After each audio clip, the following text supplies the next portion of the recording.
Good morning, welcome to my class, and today we are going to start with the chapter Biomolecules of class 12.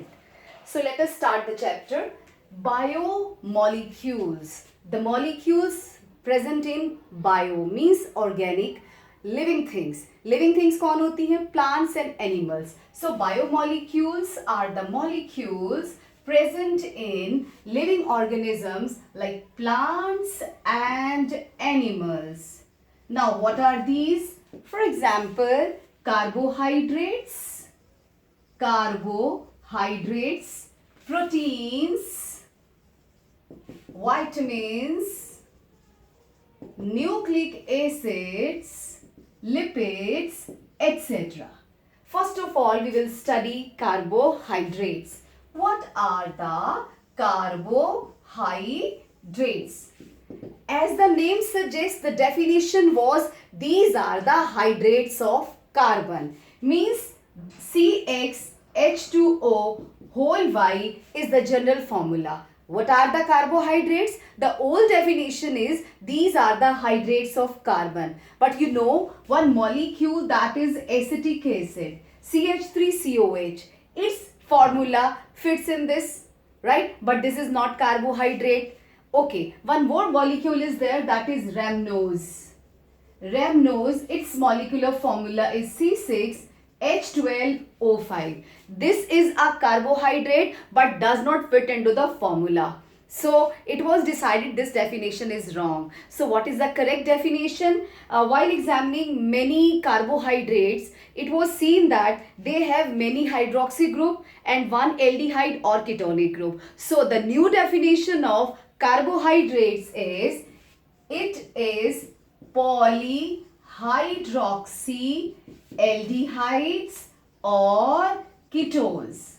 What are the carbohydrates? Carbohydrates are the molecules in which many OH groups are there and one aldehyde or ketonic group is there. For example, glucose, fructose, etc. Glucose, fructose, etc. Now, these carbohydrates are classified as, these are also known as saccharides. We also call them saccharides. These are classified as monosaccharides, oligosaccharides, and polysaccharides.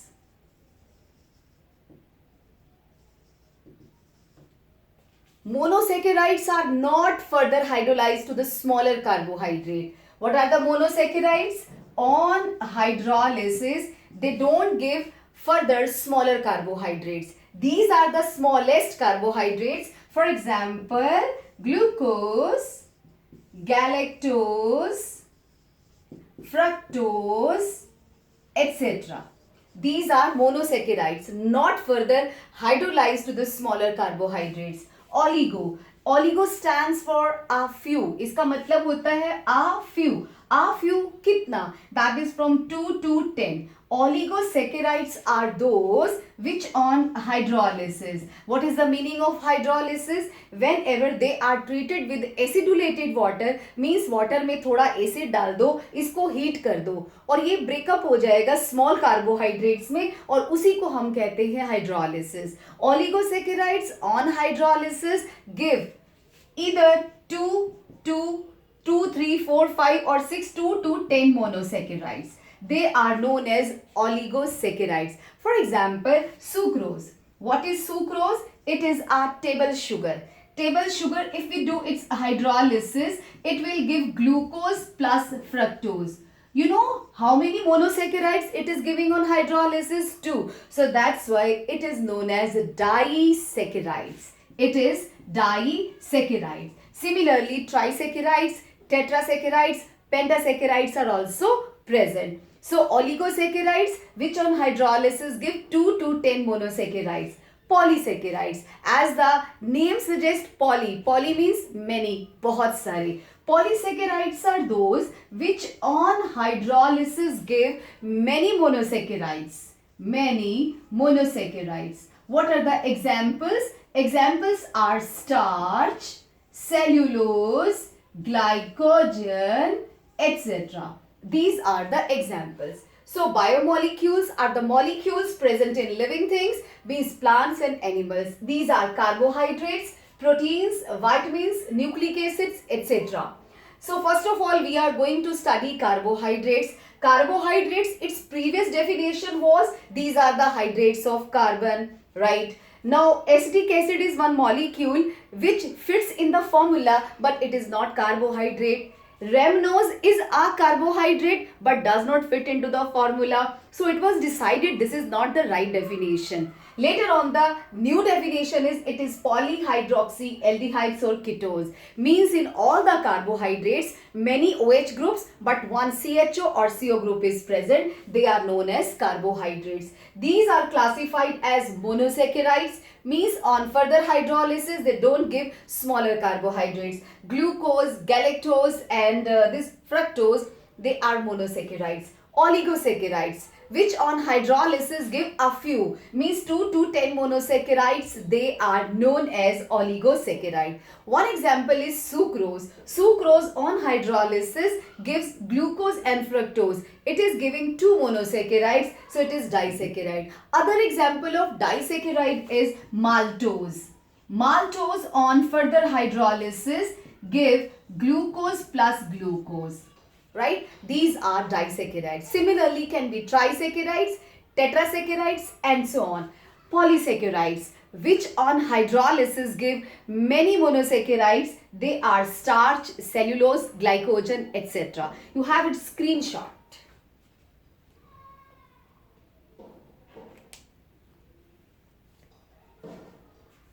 Now, carbohydrates.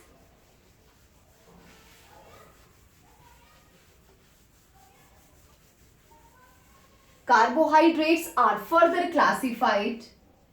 Carbohydrates are also classified as sugars and non-sugars. How is sugar? Sugar is sweet in taste. So the carbohydrates which are sweet in taste and they are soluble in water, right? They are known as sugars. For example, all monosaccharides and oligosaccharides fall in this category. They are also crystalline solids. Non-sugars, these are not sweet in taste and insoluble in water. Not sweet in taste and insoluble in water. You know, all the polysaccharides will fall into this category. For example, polysaccharides. What are the polysaccharides? Starch, cellulose and glycogen, they are polysaccharides and they are non-sugar. And carbohydrates are further classified as reducing sugar and non-reducing sugar. Reducing sugar and non-reducing sugar. Reducing sugar is that which reduces Tollens reagent. Reducing sugar, reduce Tollens reagent. What is Tollens reagent?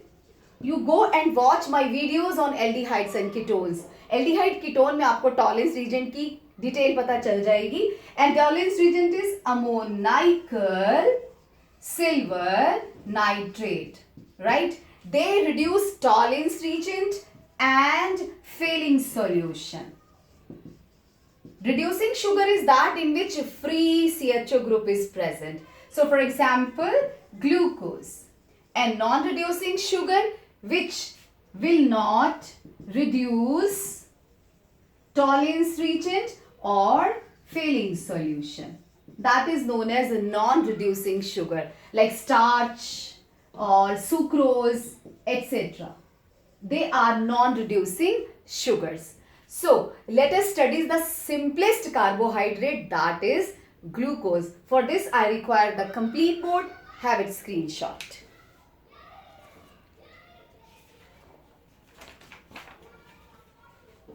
Let us study first of all glucose and its structure elucidation.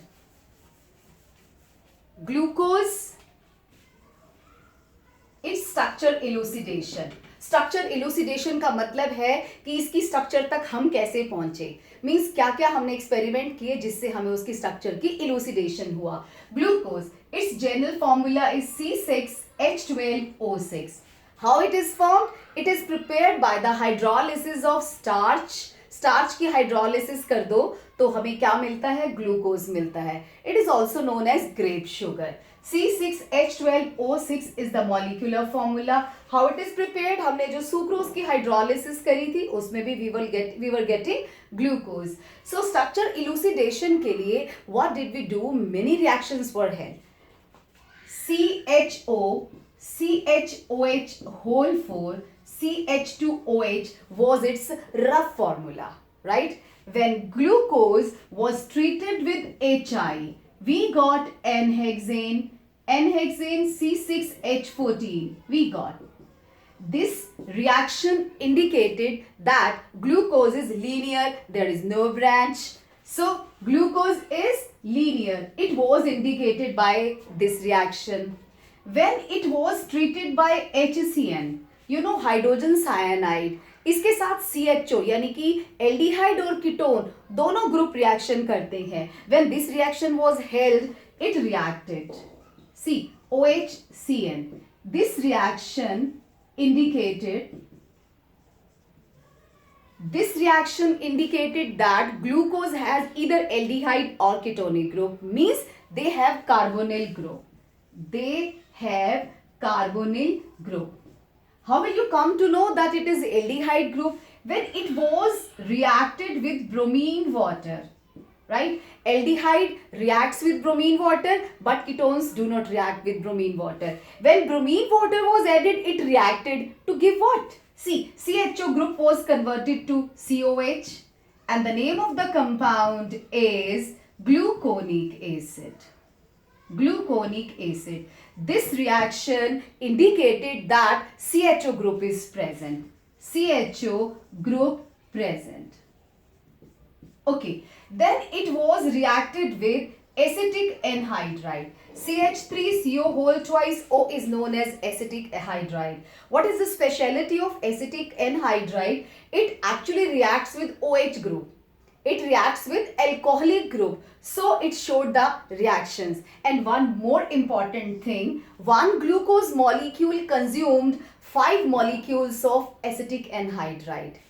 CHO will remain intact. This OH will be converted to OCOCH3 group. CHOCOCH3 group. See carefully. Whole 4 CH2OCOCH3.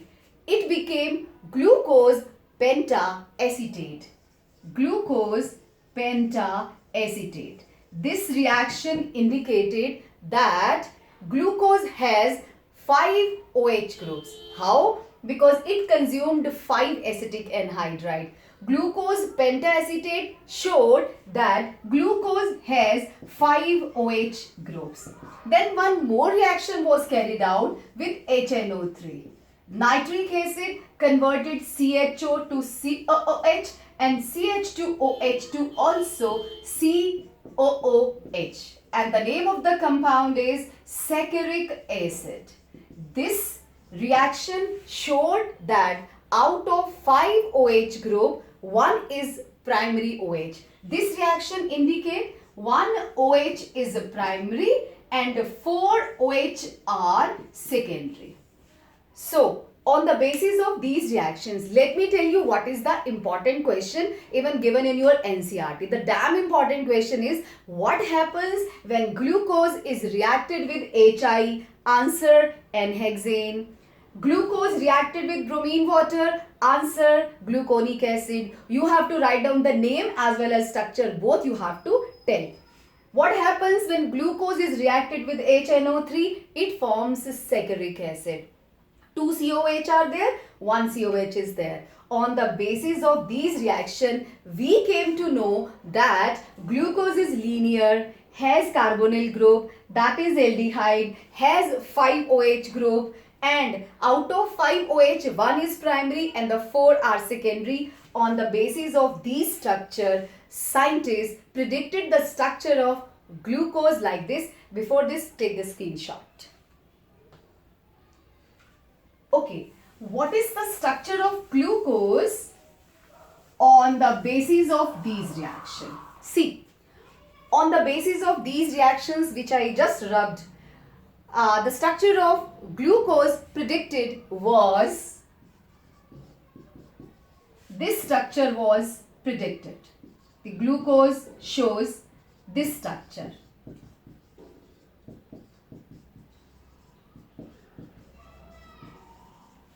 Right? See carefully, these carbons are chiral carbons. What are the chiral carbons? Which are attached to 4 different groups. This carbon is attached to OH, H, CH2H and this whole. All the 4 groups are different. Chiral, chiral, chiral, chiral. This is not chiral CHO and this is also not chiral. Well, when this glucose was kept in front of the mirror, this is indicating mirror. This is the back side of mirror and this is the front side of mirror.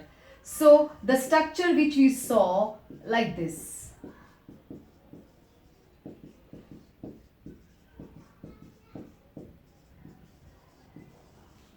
Okay, this was D glucose and this was L glucose. You know what is the meaning of D and L? These are the configurations. Configuration means when the first chiral carbon, this is the first chiral carbon from the lower end, this is having OH on the right hand side, we call it D configuration. When the OH group is present on the left hand side, we call it L configuration, right? D glucose and L glucose. Well, on the basis of those reactions, this structure was basically predicted. Fine. When this structure was given, forget about D and L for a short moment. When this structure was given, suddenly what happened?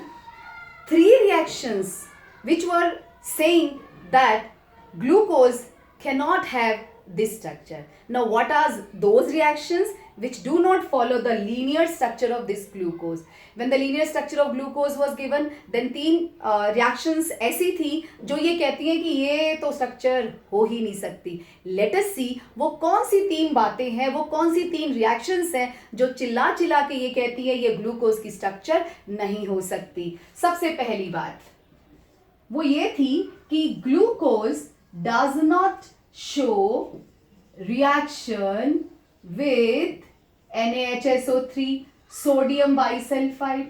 ऐसा क्यों? क्योंकि जितने भी CHO group होते हैं वो sodium bisulphide के साथ रिएक्शन शो करते हैं, बट ग्लूकोज ने इसके साथ रिएक्शन शो नहीं करी. तो ऑब्जेक्शन क्या था? ऑब्जेक्शन ये था कि अभी अभी आपने बोला कि ग्लूकोज में CHO ग्रुप है. अगर CHO ग्रुप प्रेजेंट है तो सोडियम बाइसल्फाइड के साथ रिएक्शन क्यों नहीं कर रहा? पहला ऑब्जेक्शन. दूसरा ऑब्जेक्शन, जब ग्लूकोज का आपने पेंटा एसीटेट बनाया, glucose penta acetate does not show reaction with HCN. इसने HCN के साथ रिएक्शन शो नहीं करी. आप तो कह रहे थे ग्लूकोज HCN के साथ रिएक्शन करता है because it is having CHO group. तो ग्लूकोज पेंटा एसीटेट में ऐसा क्या हो गया कि CHO खत्म हो गया, वो दिखाई क्यों नहीं दे रहा? दूसरा ऑब्जेक्शन. तीसरा ऑब्जेक्शन था mutarotation. Glucose shows mutarotation. अगर ग्लूकोज की ये वाली स्ट्रक्चर है तो म्यूटा रोटेशन नहीं होना चाहिए था. म्यूटा रोटेशन होता क्या है? म्यूट का मतलब चेंज, रोटेशन का मतलब रोटेशन ऑफ लाइट. ये है क्या rotation of light? See, glucose को मैंने वाटर में डिसॉल्व किया, एक कंटेनर में ले लिया, ग्लास के कंटेनर में, उसमें से मैंने PPL को पास किया. What is PPL? PPL इज प्लेन पोलराइज्ड लाइट, जिसके पार्टिकल एक डायरेक्शन में वाइब्रेट करते हैं और इसकी एक ही वेवलेंथ होती है. इस PPL को जब मैंने इसमें से पास किया तो PPL 111 डिग्री पे राइट साइड मुड़ गई. इसने स्पेसिफिक रोटेशन शो करा. One thing more I just want to tell you, any substance which rotates PPL is known as optically active substance. तो ये ऑप्टिकली एक्टिव सब्सटेंस है, इसने लाइट को 111 डिग्री पे रोटेट कर दिया. You do one thing, after half an hour, आधे घंटे के बाद, इसको पहले पड़ा रहने दो, आधे घंटे के बाद दोबारा से PPL को पास करो. चलो अब दोबारा से पीपीएल को पास करते हैं। हाफ एन आवर के बाद जब मैंने पीपीएल को पास किया दोबारा से, तो ये कितने में पूरी प्लस 52.4 डिग्री पे रोटेट होगी। ये कैसे? अभी तो 111 डिग्री पे यानी कि 111 डिग्री के एंगल पे रोटेट हुई थी, अब ये 52 पे क्यों हो रही है? बताओ भाई, इसका रीजन बताओ। तो तीनों रिएक्शंस, तीनों बातें चिल्ला चिल्ला के कह रही है ये स्ट्रक्चर ठीक नहीं है। ओके, फिर दोबारा से एक्सपेरिमेंट्स हुए तो पता चला हाँ सचमुच नहीं है ये रिएक्शन, इसकी स्ट्रक्चर कैसी है ये देखो। होता क्या है एक्चुअली में यही है, अगर हम वाटर में डिसॉल्व करें तो थोड़ी देर के लिए बनता है ये CHO पांचवें कार्बन को बोलता है चल हम लोग ना बॉन्ड बनाते हैं। ये बोलता है भाई मेरे पास तो जगह है नहीं। कहते टेंशन क्यों ले रहा है, मेरे पास डबल बॉन्ड है ना, ये देख ये डबल बॉन्ड है। एक काम करता हूँ, तू अपना H ना मेरे को दे दे, राइट सॉरी, अपना H तू मेरे को दे दे, मैं एक बॉन्ड इधर बना लेता हूँ। ओके, डील फाइनल हो जाती है। अब ध्यान से देखना, जब ये वाला H ऊपर जाएगा और ये जो ऑक्सीजन यहाँ बॉन्ड बनाएगा, अब ये देखो O के पास H चला गया, यहाँ वाला H यहाँ चला गया, ये H पड़ा हुआ है, बाकी सारा सेम बनाएंगे हम लोग। ये जो है ना यहां से ये 2 3 में हटा देती हूं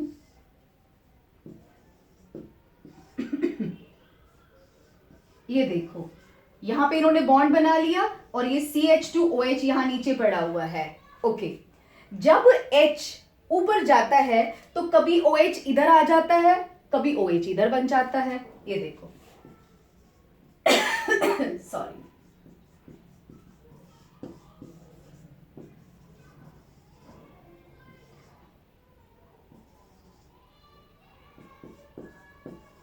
see when ring was formed, जब रिंग बनी थी ग्लूकोज की, तो OH इधर भी जा सकता है, OH इधर भी जा सकता है। अब आप सोचेंगे इससे क्या फर्क पड़ता है? बहुत फर्क पड़ता है।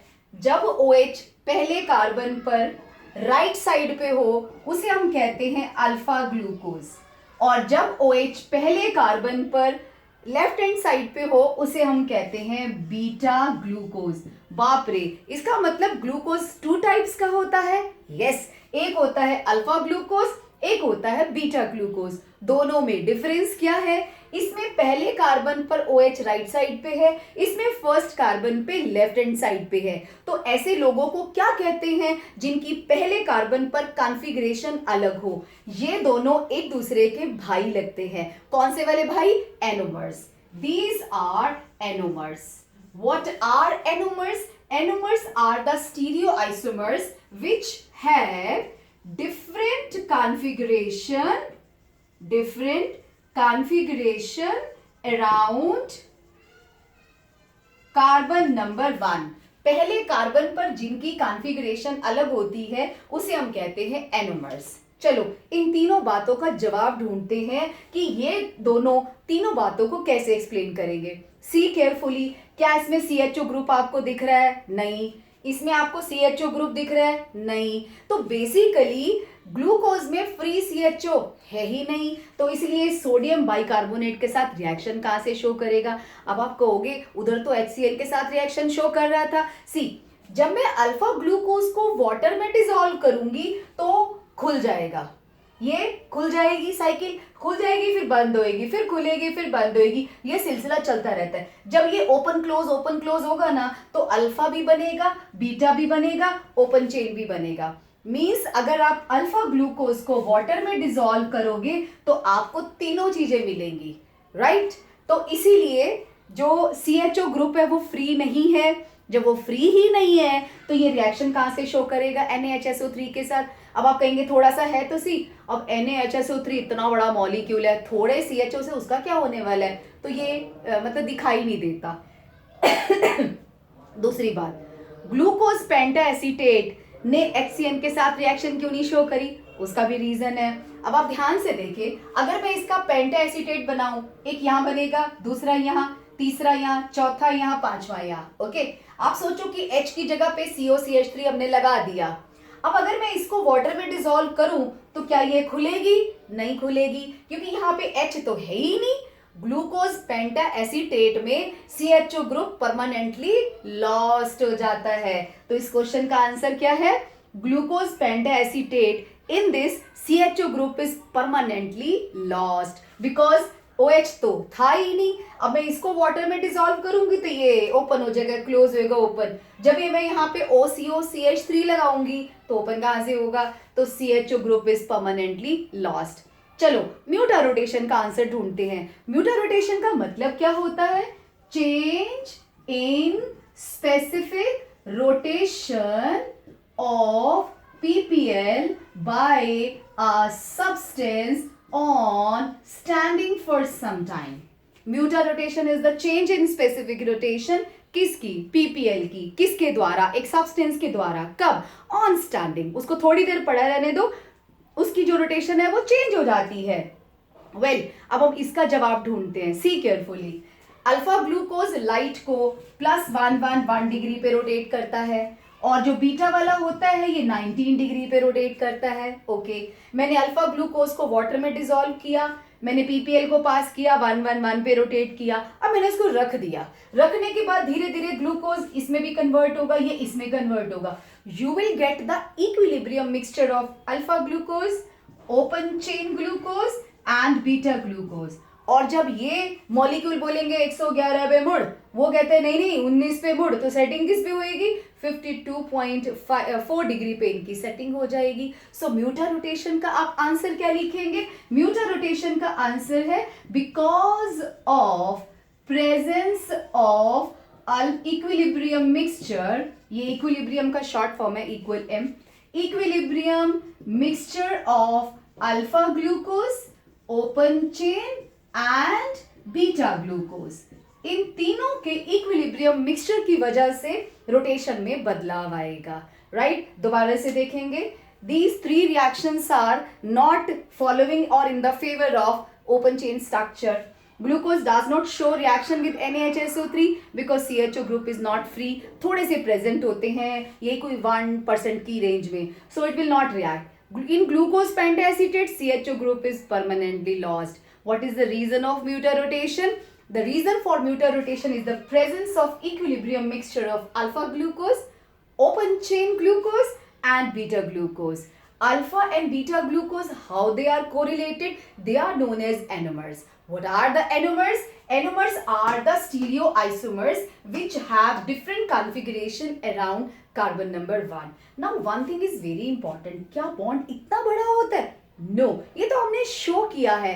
ग्लूकोज की रियल स्ट्रक्चर क्या है ये देखो आप, इसे पायरेनोज स्ट्रक्चर कहते हैं। रियल स्ट्रक्चर ग्लूकोज की ये है। अब मैं आपको अल्फा और बीटा ग्लूकोज कैसे ड्रॉ करते हैं बता रही हूँ। सबसे पहले आप स्केलेटोन बना देना, ऐसे स्केलेटोन बना दिया। ये कार्बन नंबर 1 होता है, ये 2, ये 3, ये 4, ये 5, तो 6 कहाँ है? अभी रुको, ये हर कार्बन के ऊपर 2 बॉन्ड दिखा दो। Okay, we have shown. Now what to do? यहां से स्टार्ट करो। अल्फा और बीटा की स्ट्रक्चर कैसे बनाते हैं? CH2OH से स्टार्ट करो। OH कहाँ है? Up down, up down down. जब लास्ट में डाउन डाउन हो जाए तो ये अल्फा ग्लूकोज होता है। तो बची हुई जगह पे क्या करें? जो बॉन्ड खाली छोड़े हैं वहां पे आप H लगा दो। लो, हमने H लगा दिया सब जगह पे। ओके, बीटा में क्या है? यहां से स्टार्ट करते हैं। CH2OH, up down up down up. जब सारा का सारा up down up down up down हो जाए उसे हम कहते हैं beta glucose. And at the remaining positions you can put H. This is the pyranose type structure of glucose. Okay, important question मैं पूछती हूँ. What is mutarotation? जो question are being asked very commonly. Name 3 reactions which do not support the open chain structure of glucose. What is the cause of mutarotation? Why glucose pentacetate does not show reaction with HCN? What are the anomers? Draw the pyranose structure of this glucose, alpha glucose and beta glucose. Okay, इसका screenshot ले लो. Maximum question you have done.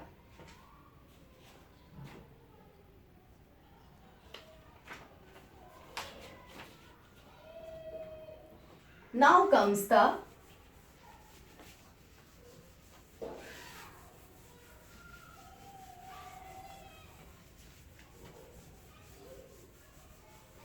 Now comes the fructose. Fructose. Fructose has general formula C6H12O6. In the molecular formula, it is brother of glucose. You know, it is the sweetest sugar of all. सबसे ज़्यादा मीठी यही sugar होती है, fructose. Sweetest of all. It is also of two kinds, alpha fructose and beta fructose. What is the difference between glucose and fructose? Glucose में CHO group था, इसमें ketonic group होता है. उसकी पायरेनोज स्ट्रक्चर होती है, इसके फ्यूरेनोज स्ट्रक्चर होती है. Let us see how to draw the structure. इसका भी स्केलेटन बना दो. डिफरेंस पता चल गया होगा, वहां पे 6 मेंबर थी, इट वाज 5 मेंबर. सो इसकी दो स्केलेटन आप ड्रॉ कर दो लाइक दिस. बॉन्ड्स शो कर दो. You have to start in the same way as you have started in glucose, just CH2OH. I have seen the students writing like this. This is wrong. You have to show the bond with carbon only, right? So put exactly over this carbon, not H or O. CH2OH, up, down, up. Last में both are present. CH2OH भी present होता है और OH भी. अगर CH2OH दोनों same side पे हो, इसे हम अल्फा फ्रक्टोज कहते हैं. और इस केस में क्या होता है, अप डाउन अप. यहाँ पे OH अबव होता है और CH2OH डाउन होता है. Do you know this is carbon number 1, this is carbon number 2. 1 and this is 2. This is 3, 4, 5 and 6. At remaining positions put H. लगा दिया. Alpha fructose and beta fructose. Glucose में क्या था, पहले कार्बन पर configuration different थी. Fructose में second carbon पर कॉन्फ़िगरेशन का पंगा होता है. तो ऐसे आइसोमर्स को जिनका सेकंड कार्बन पर कॉन्फ़िगरेशन डिफरेंट हो, उसे हम कहते हैं एपीमर्स. तो अल्फा और बीटा फ्रक्टोज आपस में क्या लगते हैं, एक दूसरे के एपीमर्स लगते हैं. What are the epimers which have different configuration? Different configuration is basically the arrangement of groups. Configuration at carbon number 2, they are known as epimers. Alpha fructose and beta fructose. Okay. Now let us study the disaccharides. Disaccharides में सबसे पहले we are going to study sucrose. What is sucrose? Sugar. जो चीनी आप खाते हैं वो कहते हैं. C12H22O11 is the formula. Disaccharide means on hydrolysis gives 2 molecules of monosaccharide. Yes. When sucrose is hydrolyzed means it was treated with acid water. We got alpha glucose and beta fructose we got. देखो sucrose किसका बना होता है, alpha glucose और beta fructose का, right. So how they are connected, ये जुड़े कैसे हुए हैं. सबसे पहले हम क्या करते हैं, अल्फा ग्लूकोज की स्ट्रक्चर बनाते हैं. मैंने आपको बताया हुआ है अल्फा ग्लूकोज की structure, up down up down down. At the remaining positions we have to put the H. अच्छा, बीटा फ्रक्टोज कहाँ गया, ये रहा. अब बीटा फ्रक्टोज ये है, तो आप कैसे बनाएंगे बीटा फ्रक्टोज को, इसको हम उल्टा कर देते हैं. ये इस साइड आएगा, वो उस साइड जाएगा. इसमें CH2OH अप डाउन पे है, ये ऑपोजिट पे है, तो आपको मिलेगा ये देखिए ध्यान से, हम यहाँ पे कनेक्ट कर रहे हैं. ये इधर ले आए हम लोग, रीजन कि इसका C1 C2 के साथ कंबाइन करता है, तो इसको इधर ले आते हैं. ये बनेगा आपका CH2OH OH, राइट. अब ये अप है, ये भी यहाँ OH रहेगा, डाउन रहेगा, और यहाँ पे CH2OH इस तरीके से आएगा, राइट. अल्फा ग्लूकोज और बीटा फ्रक्टोज जब आपस में कंबाइन करते हैं चीनी बनाने के लिए, शुगर बनाने के लिए, तो व्हाट हैपन्स, इसका H और इसका OH ये बाहर निकल जाएंगे.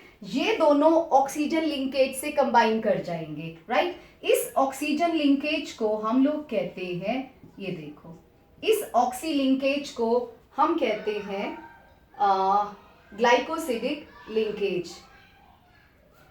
एक second, alpha fructose beta fructose alpha glucose, this is up down down, right और बीटा में अगर हम कन्वर्ट करते हैं तो ये सॉरी उल्टा हो जाएगा, ये रिवर्स हो जाएगा, यहाँ पे OH आएगा, ये CH2OH आएगा, इट विल बिकम, सारा रिवर्स हो जाएगा, सॉरी ये थोड़ा मिस्टेक हो गया यहाँ पे, और यहाँ पे CH2OH।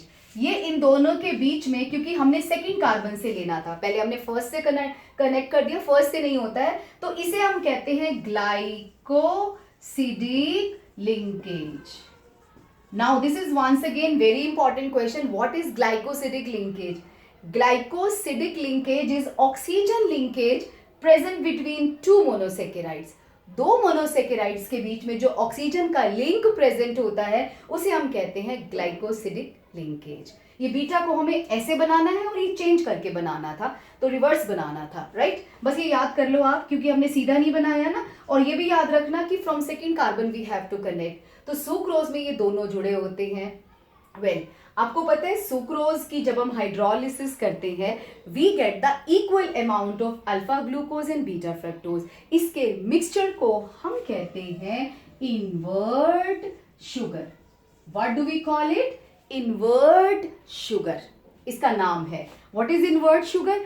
It is the mixture of equal amount of alpha glucose and beta fructose, इसी को हम कहते हैं invert sugar. This is very important question.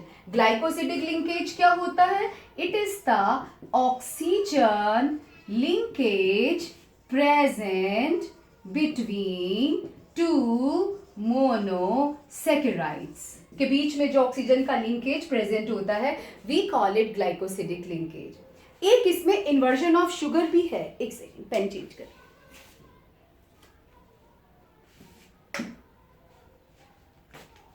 एक होता है इनवर्जन ऑफ शुगर। इसका क्या मतलब है? देखो, if I dissolve sucrose in water and PPL को पास कर दूं तो ये लाइट को रोटेट करता है, सी केयरफुली, सुक्रोज लाइट को रोटेट करता है +66 डिग्री में। ये पीपीएल जा रही है +66 में, ये मुड़ जाएगी। और जब हम इसकी हाइड्रोलिसिस करते हैं तो अल्फा ग्लूकोज कहता है लाइट को +52.4 डिग्री पे मुड़ जा, ओके। लेकिन बीटा फ्रक्टोज जो है वो उल्टी दिशा में मोड़ता है -92.4 degree.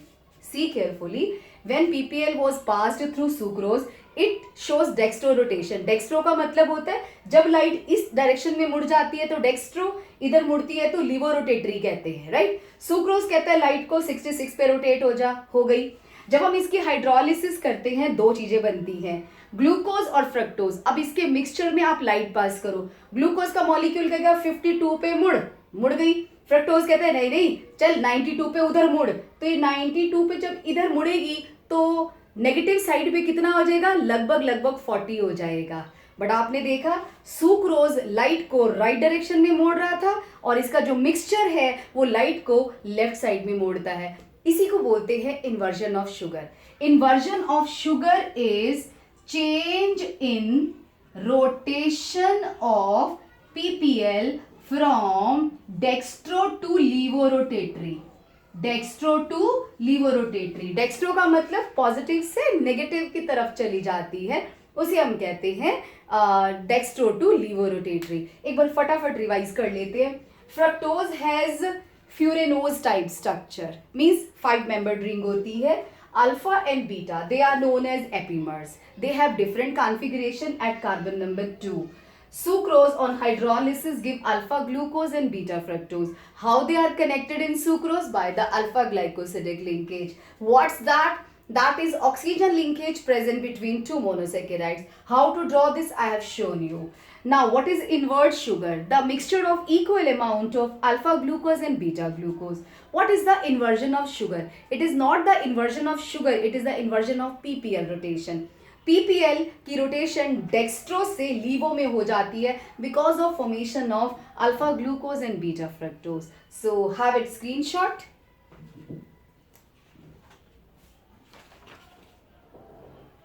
Okay, disaccharides, out of these we have studied sucrose. Next disaccharide is maltose,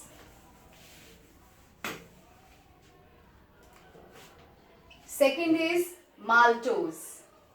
Maltose is hydrolyzed. If maltose is hydrolyzed, we get two molecules of alpha glucose, right? How they are connected in maltose? By the alpha glycosidic linkage.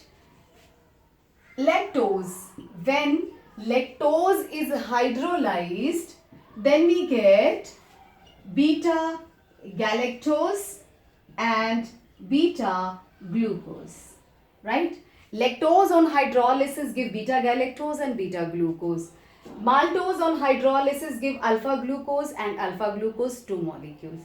This is all about the disaccharides. Now is polysaccharide. I need the complete space.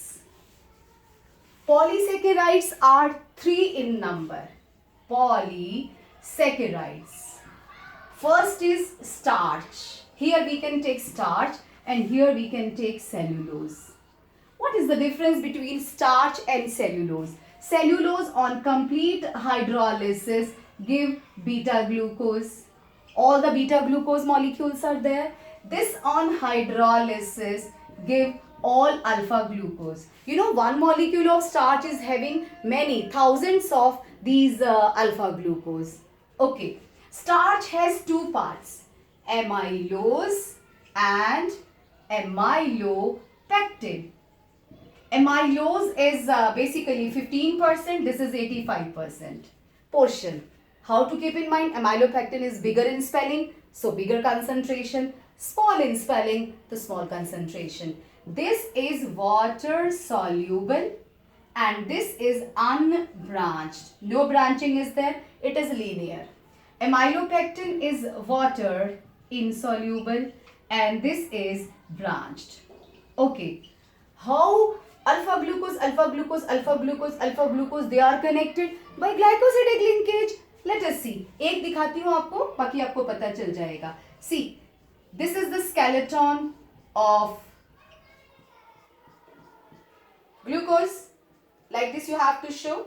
Then CH2OH से start करना है. Down, up, down, down.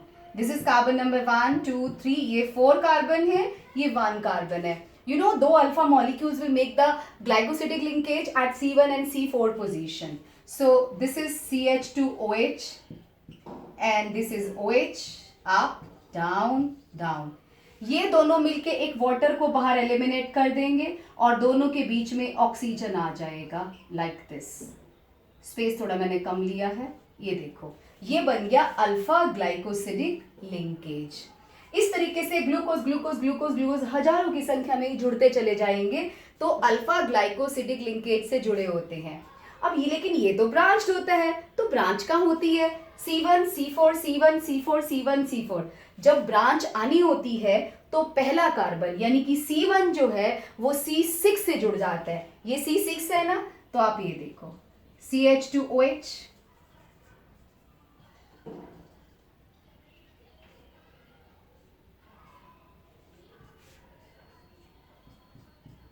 ये देखो C1 C6 के सामने आएगा. ये दोनों मिलके वाटर को लूज कर देंगे और यहां से ब्रांच बन जाएगी. सो amylose is water soluble and unbranched. This is branch. Where does the branch will happen? At the C1 C6 position. And where the connection glycosidic linkage is there? C1 and C4. This is all about the starch. इसका काम क्या है? See, starch किस में पाया जाता है? Plants में. प्लांट्स अपना फूड कैसे बनाते हैं? फोटोसिंथेसिस से. क्या बनाते हैं? Alpha glucose. फिर वो अल्फा ग्लूकोज जितना खाना होता है खा लेते हैं, बाकी अल्फा ग्लूकोज को जोड़ जोड़ के स्टार्च बना देते हैं. वो स्टार्च हम लोग खा लेते हैं. आपके राइस में स्टार्च होता है, व्हीट फ्लावर में स्टार्च होता है, तो वो हम खाते हैं. Means starch is the stored food material of plants. Where the starch is found? In plants. It is the stored food material in plants. Okay, ये हम कंज्यूम कर लेते हैं. रादर कंज्यूम क्या करते हैं? हम तो इसी पे जीवित रहते हैं. वेल, अमाइलोपेक्टिन एमाइलोज स्टार्च हो गया. सेलुलोज में ये कहाँ से जुड़ा होता है? C1 C4 पे. दोबारा से देखते हैं. इसमें आपको मैं C1 C4 दिखा देती हूँ. CH2OH up, down, up, down, up. At remaining positions we can put H. Okay, और यहाँ पर भी हम देखते हैं आपका लाइक दिस. देखिए ये 4th कार्बन है, ये 1 कार्बन है, राइट. 1 और 4 कार्बन का जो OH है ये वाटर बन के निकल जाता है, यहाँ पे ऑक्सीजन से कनेक्ट हो जाता है और बाकी सब हम लिख सकते हैं. ये बीटा ग्लाइकोसिडिक लिंकेज होता है, ये अल्फा ग्लाइकोसिडिक लिंकेज होता है. सेल्यूलोज इज नॉट ब्रांच्ड, इसकी कोई ब्रांच नहीं होती, टोटल क्या होता है, unbranched. Well let me tell you, cellulose हम डाइजेस्ट नहीं कर पाते, थैंक गॉड नहीं कर पाते, नहीं तो एनिमल्स का खाना भी हम ही खा जाते सारे प्लांट्स. तो ये अनब्रांच्ड होता है. We don't have cellulase enzyme in our body to digest cellulose, so it is not being consumed by the human beings. ये रूमिनेटिंग एनिमल्स ही खाते हैं. और सेल्यूलोज किस काम आता है, इसका कॉटन बनता है और बेसिकली कॉटन सेल्यूलोज ही होता है और कॉटन के हम लोग क्लॉथ्स बनाते हैं. वेल तीसरा रह गया polysaccharide, that is glycogen. Glycogen क्या होता है, देखो स्टार्च हमने खाया, हमने खाने के बाद मान लो हमने खाना बहुत सारा खा लिया तो स्टार्च में से अल्फा ग्लूकोज निकलेगा, वो सारी बॉडी की सेल्स में चला जाता है क्योंकि उसी से हमें एनर्जी मिलती है. वेल जो ग्लूकोज बच जाता है तो ब्लड बोलता है मैं इसका क्या करूं, अब ये फालतू खा लिया तुमने, तो वो ना उसको बंद कर करके ना, जैसे प्लांट ने स्टार्च बनाया था ना, हमारा बॉडी ग्लूकोज के मॉलिक्यूल को कंबाइन कर करके ना ग्लाइकोजन बना देता है, उठा के लिवर में रख देता है, ब्रेन में डाल देता है, एडिपोज टिश्यू में डाल देता है. बोलता है जब तुम फास्टिंग पे रहोगे ना तो यही ग्लूकोज निकलेगा ग्लाइकोजन और आपको एनर्जी देगा. तो ग्लाइकोजन क्या है, ये हमारा स्टोर्ड फूड है एनिमल्स का. Glycogen is stored food material in animals, right. इन दोनों में और क्या डिफरेंस है आपको पता है, इसमें ब्रांचिंग कहाँ होती है, 20 ग्लूकोज के मॉलिक्यूल एक ब्रांच आती है, इसमें 10 ग्लूकोज के बाद एक ब्रांच आएगी, तो इसमें ब्रांचेस की संख्या इससे ज्यादा हुई ना. सो it is highly branched structure, ये हाईली ब्रांच्ड स्ट्रक्चर होती है. 10 to 14 ग्लूकोज के बाद एक ब्रांच आती है और इसमें 20 to 25 ग्लूकोज के बाद एक ब्रांच आती है. ये डिफरेंस है दोनों में. सिमिलैरिटी क्या है, both are made up of alpha glucose. Of course plants का ग्लूकोज हम खाएंगे तो अपना भी तो वही तो स्टोर करेंगे, सो ये डिफरेंस है. उसके बाद कार्बोहाइड्रेट्स का लास्ट क्वेश्चन है, what is the importance of carbohydrates. अब फटाफट स्क्रीनशॉट ले लो, अब इसे आप कंप्लीट कर लेना अपने आप से और ये भी H हटा के O लगा लेना. ओके वेल नेक्स्ट है, what is the importance of carbohydrates.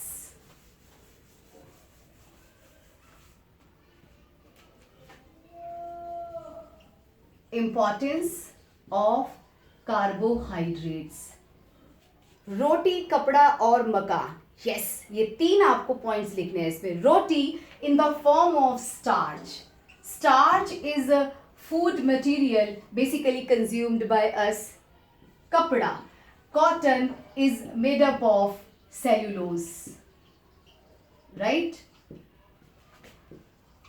या कॉटन मेड फ्रॉम, ये भी बेसिकली क्या होती है, पॉलीसेकेराइड्स. तीसरा मकान, मकान में जो वुड होती है, वुड हमारे किस काम आती है, फर्नीचर और डोर बनाने के काम आती है. So would is used for making furniture and doors. और लास्ट में रोटी, कपड़ा और मकान के बाद आप एक हनी का एग्जाम्पल दे देना. You know honey is also a carbohydrate, it is the instant source of energy. इसको पीने से एकदम एनर्जी आती है. आपको पता है इसकी कंपोजिशन बिल्कुल ब्लड जैसी होती है. अगर आप प्योर हनी रोज खाते हो तो आपका ब्लड एकदम से प्योर हो जाता है. इसकी कंपोजिशन ब्लड के बराबर मानी गई है और ये बहुत सात्विक फूड है. तो रोटी, कपड़ा और मकान और हनी डाल देना बीच में. ग्लाइकोजन भी लिख सकते हो, हम ग्लाइकोजन की फॉर्म में फूड मटेरियल को स्टोर करते हैं. सो स्क्रीनशॉट ले लो, फिर हम चलते हैं प्रोटीन्स पे.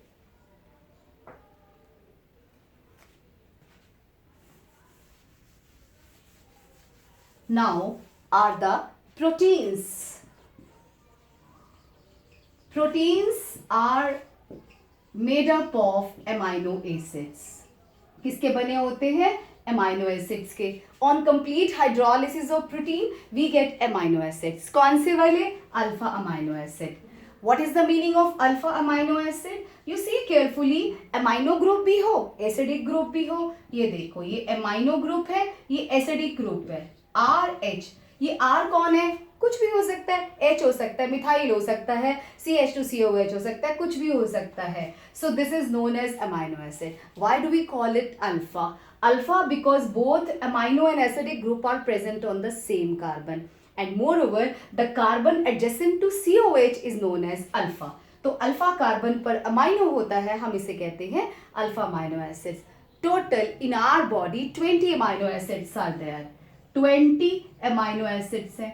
20 में से 10 एसेंशियल अमाइनो एसिड्स होते हैं और 10 नॉन एसेंशियल अमाइनो एसिड्स होते हैं. एसेंशियल अमाइनो एसिड्स बॉडी कहता है खा ले, जरूरी है, मैं नहीं बनाऊंगा. So these are not prepared by the body.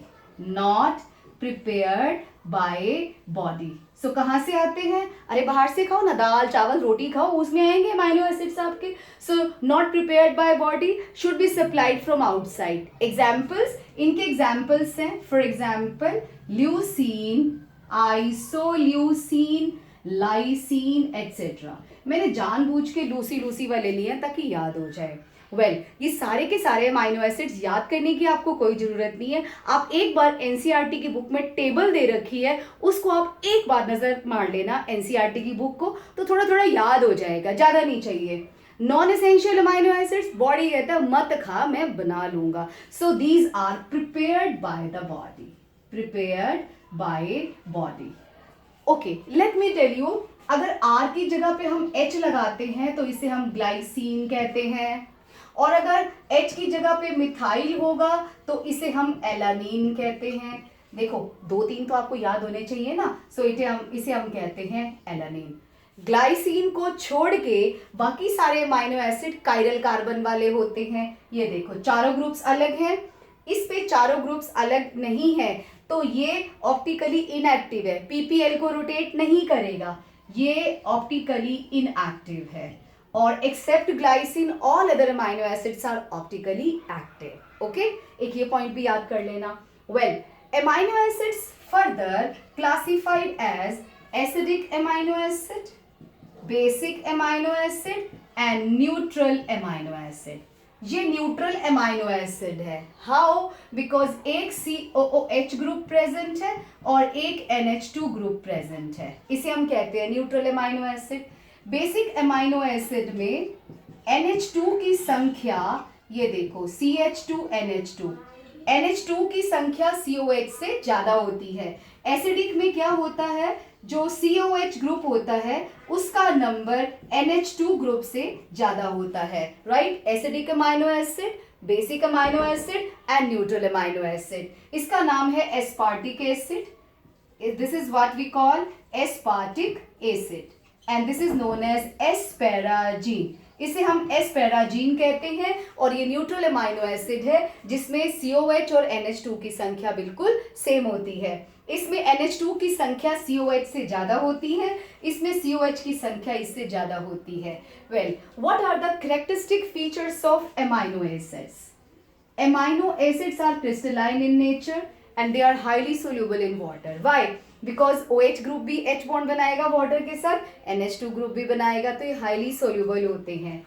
Amino acid they exist as, see carefully, जब एक ही मॉलिक्यूल में बेसिक ग्रुप भी हो और एसिडिक ग्रुप भी हो तो क्या होता है, एसिड अपना H बेसिक ग्रुप को दे देगा, मीन्स अपने आप ही शिफ्ट हो जाएगा. When amino acid is dissolved in water then this H will go to NH2 group, तो आपको मिलेगा ये.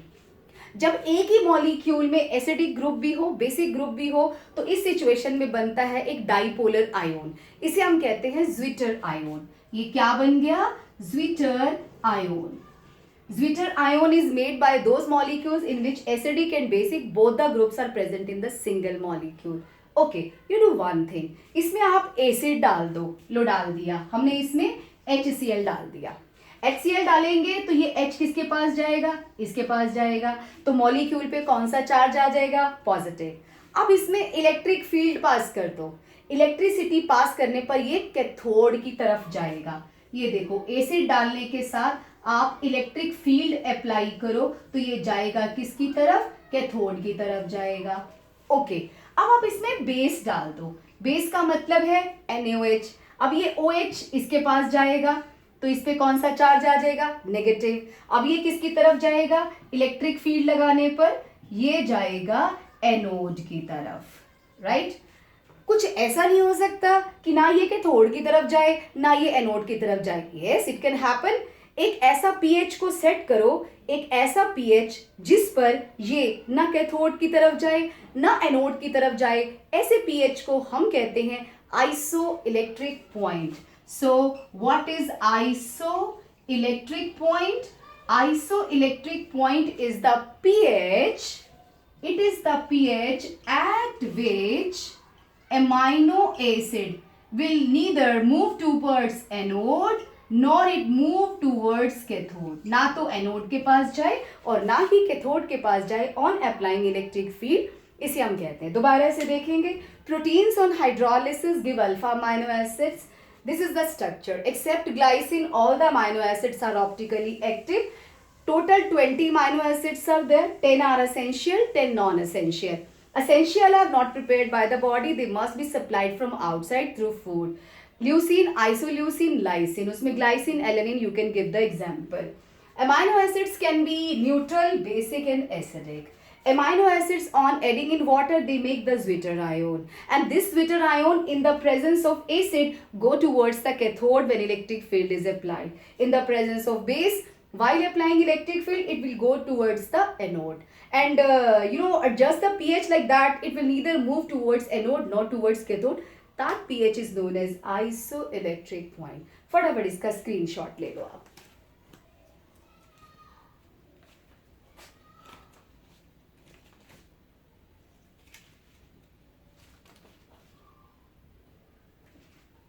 Now,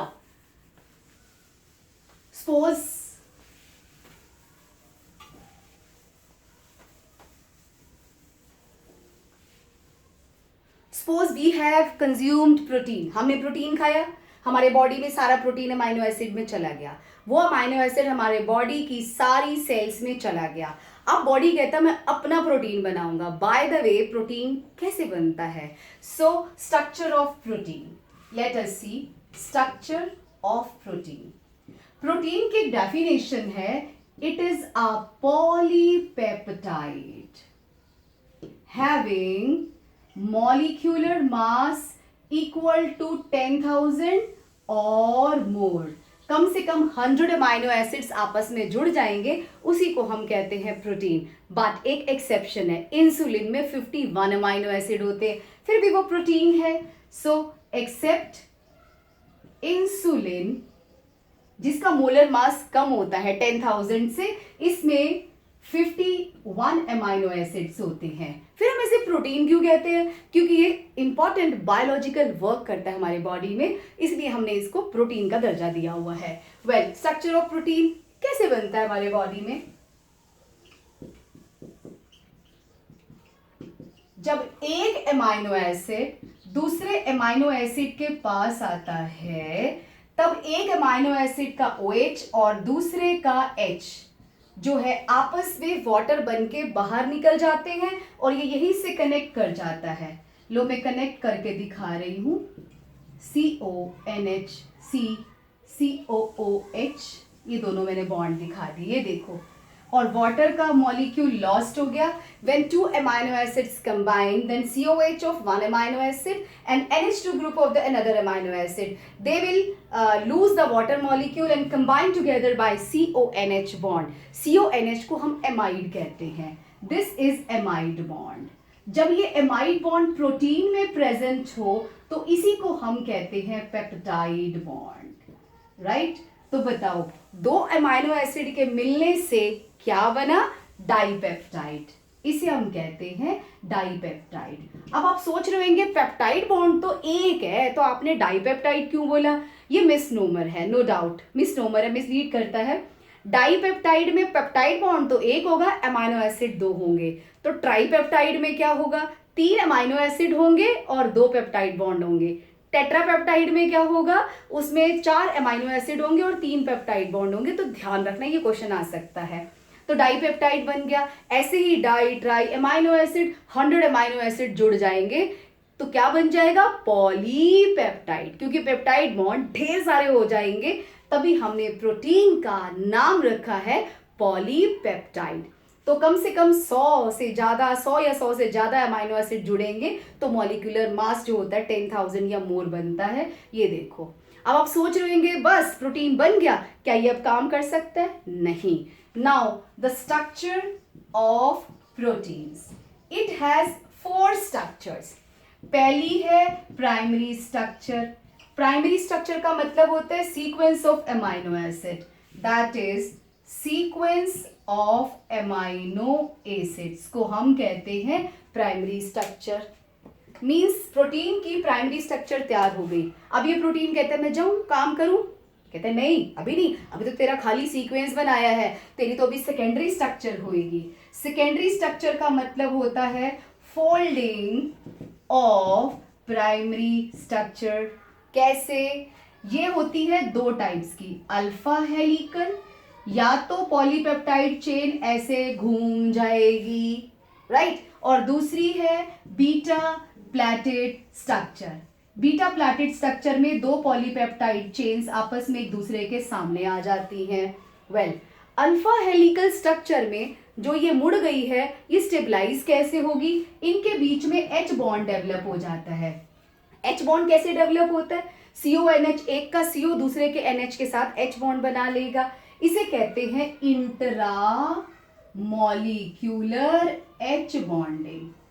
in alpha helical structure this is stabilised by, intra का मतलब होता है एक ही मॉलिक्यूल में H बॉन्डिंग हो, it is stabilised by the hydrogen bonding present in the one molecule itself we call is intramolecular H bonding. Okay.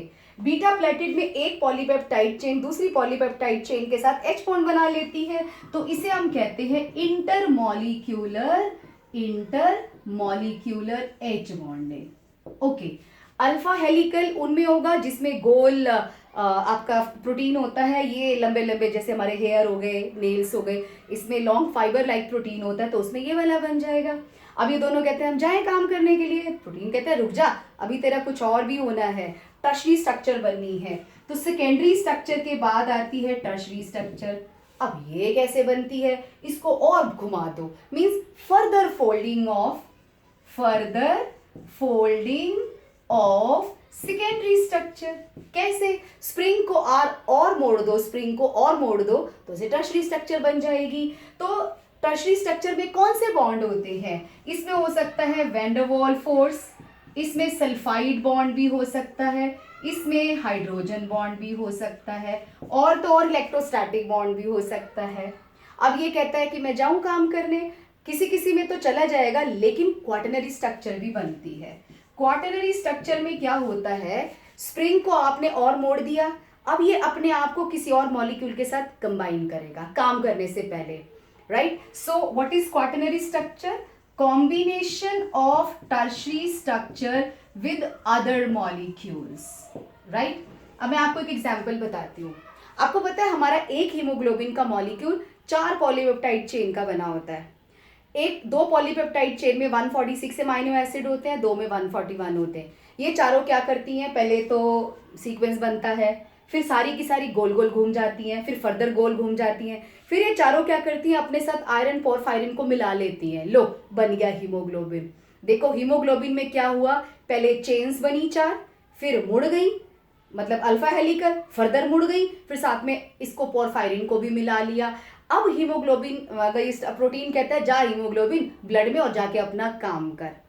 जब कोई प्रोटीन जैसे कि हीमोग्लोबिन है, उसके एक पर्टिकुलर 3D स्ट्रक्चर है, उसे हम कहते हैं नेटिव प्रोटीन। नेटिव प्रोटीन क्या होता है, when the any protein in its 3D structure, 3 dimensional structure में performs an important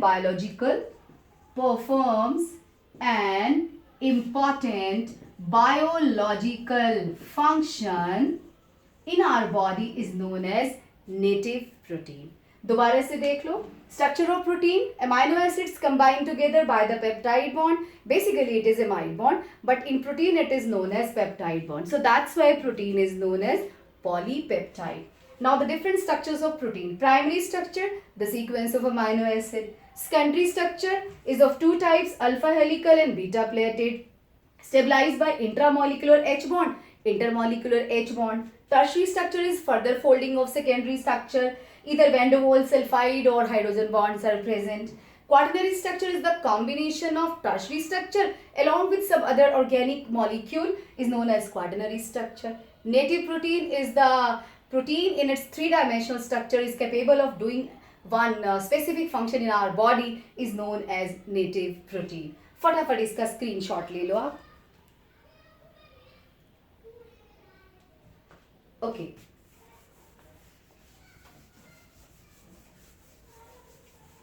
Now, protein is further of two types. Protein two types का होता है. एक होता है fibrous protein, एक होता है globular protein. इस पे जो fibrous protein होता है, they run parallel as fibers. ये लॉन्ग होते हैं, फाइबर्स की तरह रन करते हैं पैरेलल, इसे हम फाइब्रस प्रोटीन कहते हैं. ये इनसॉल्यूबल इन वाटर होता है. कहाँ पाया जाता है ये? नेल्स में और हेयर में ये पाया जाता है, और मसल्स में. मायोसिन मसल्स में पाया जाता है, ये फाइबर की तरह प्रोटीन होता है, और कैराटिन नेल्स और हेयर में पाया जाता है. राइट. ग्लोबुलर प्रोटीन होता है, it is spherical in shape, गोल गोल होता है. ये वाटर में सोल्यूबल होगा, और इसके एग्जाम्पल्स है हीमोग्लोबिन और एंजाइम्स, और ये सारे के सारे ग्लोबुलर होते हैं. Well, next is denaturation of protein. Denaturation of protein. Denaturation का क्या मतलब होता है? डीनेचर यानी कि इनएक्टिव हो जाना. Let me give you one example. Egg में से चिक निकलता है, ऑफ कोर्स फर्टिलाइज्ड एग की बात कर रही हूं मैं. सो एग में से चिक निकलता है, राइट. क्यों निकलता है? उसमें हर प्रोटीन को पता है मैंने चिक का हेड बनाना है, मैंने चिक की लेग्स बनानी है, मैंने चिक का फेस बनाना है. सबको पता है, अपना अपना काम पता है, सारे नेटिव प्रोटीन होते हैं. अब उस एग को आप बॉयल कर दो. जब आप एग को बॉयल करते हो, क्या उसमें से चिक निकलेगा? बिल्कुल नहीं निकलेगा. क्या हुआ? उसकी बायोलॉजिकल प्रॉपर्टी लॉस्ट हो गई. क्यों? क्योंकि आपने उसको बॉयल कर दिया. तो यानी कि प्रोटीन क्या हो गया? Denatured. So denaturation of protein is the loss of biological property. किसकी? Of protein. कब? ऑन हीटिंग, कूलिंग, कईयों में फ्रीज करने पर भी हो जाता है, और ऑन एडिंग एसिड और base. Right. What happens during denaturation? Primary structure remains same. अब बताओ सीक्वेंस को क्या होगा? अमाइनो एसिड जैसे जुड़े हुए थे वैसे तो जुड़े रहेंगे. Remains same, but secondary, tertiary, quaternary structure is lost. Coils खुल जाते हैं, tertiary structure भी lost हो जाती है, क्वाटरनरी भी लॉस्ट हो जाती है. अब वो प्रोटीन कहता है भैया हम चिक कैसे बनाए, हमारी तो इन्होंने सेकेंडरी टर्शरी जो 3D स्ट्रक्चर थी वो हमारी लॉस्ट कर दी. It is known as denaturation of protein. इसका एग्जाम्पल क्या है? Boiling of egg. Now one more important question is, जब हम एग को बॉयल करते हैं तो उसका वाटर कहाँ जाता है? बॉइलिंग ऑफ एग में ध्यान रखना, जो वाटर होता है वो एडजॉर्ब्ड एंड एब्जॉर्ब्ड हो जाता है. एडजॉर्ब्ड का मतलब है प्रोटीन की सरफेस पे पड़ा रहेगा, अट्रैक्ट एंड रिटेन हो जाएगा. एब्जॉर्ब्ड का मतलब है प्रोटीन के अंदर चला जाता है. So on boiling egg where does the water go? Water is absorbed and adsorbed on denatured protein. दोबारा से देख लेते हैं. Proteins are of two types, fibrous and globular. No need of ratifying because it is clear from the name itself. Fibrous, globular, water soluble, insoluble. Nails, hair में पाए जाने वाले protein, muscles में पाया जाने वाला, and hemoglobin, all enzymes are fibrous. Denaturation of protein, loss of biological property of protein on heating, cooling, or on adding acid and base. Example, boiling of egg. What happens during denaturation? Primary structure will remain the same. Secondary, tertiary, and quaternary structures are lost. And where does the water go on boiling egg? Either it is absorbed, either नहीं absorbed and absorbed. Ad means adsorbed and absorbed on denatured protein. Right? Is this reversible? खुद बताओ. अगर egg एक बार boil हो जाए तो वापस आता है क्या? नहीं. It is not reversible. But inside our body, some proteins show reversible nature. कुछ protein denatured हो जाते हैं लेकिन वो लौट के वापस भी आ जाते हैं. So I think this is over. This is about the proteins और नेक्स्ट वॉल्यूम में हम मिलेंगे वाइटामिन्स एंड न्यूक्लिक एसिड के साथ. तो ये फटाफट इसका स्क्रीनशॉट ले लो एंड ले लो आप इसका screenshot. Okay, do hard work and all the best.